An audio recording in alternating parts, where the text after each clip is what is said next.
Hello everyone, welcome back to Astral Cognition.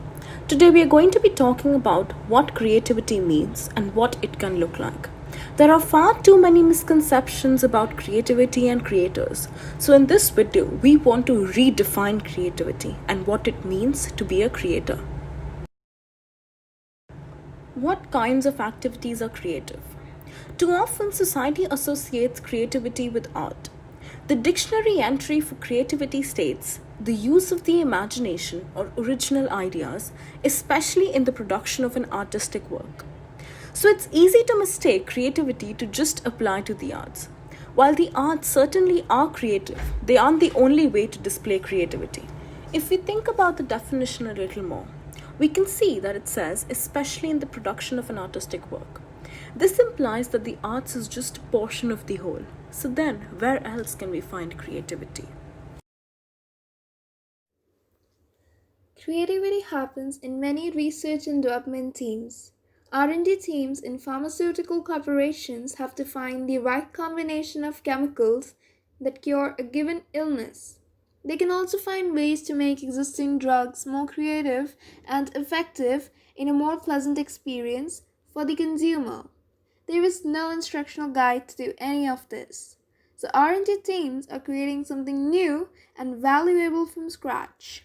They certainly use their imagination or get unique ideas from their research, making their work creative as well. Okay, so creativity is everywhere. But it's still limited to only a few individuals, right? Well, no. This simply isn't the case. Anyone can become creative.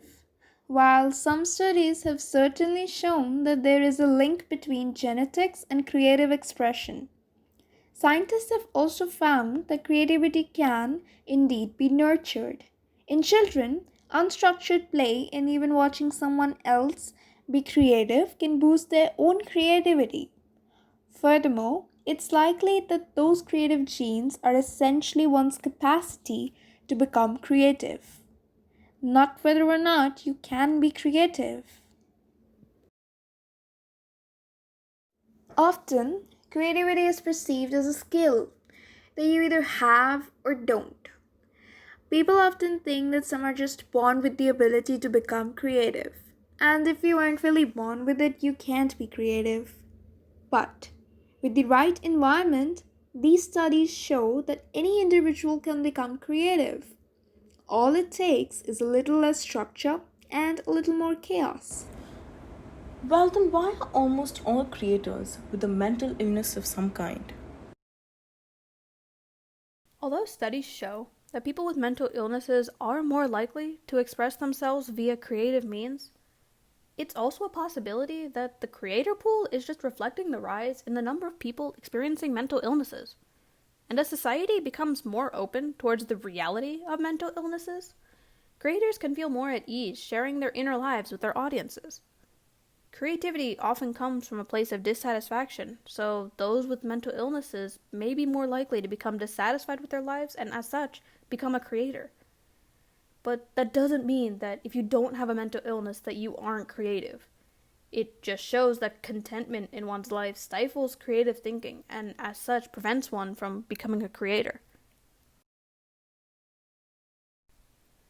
And that's it on our take on what creativity means and how we define it. What do you think creativity is? Did we miss anything? Let us know in the comments below. And if you enjoyed this video, be sure to like it and subscribe if you want to stay up to date on future videos. And, of course, we'll see you in the next video.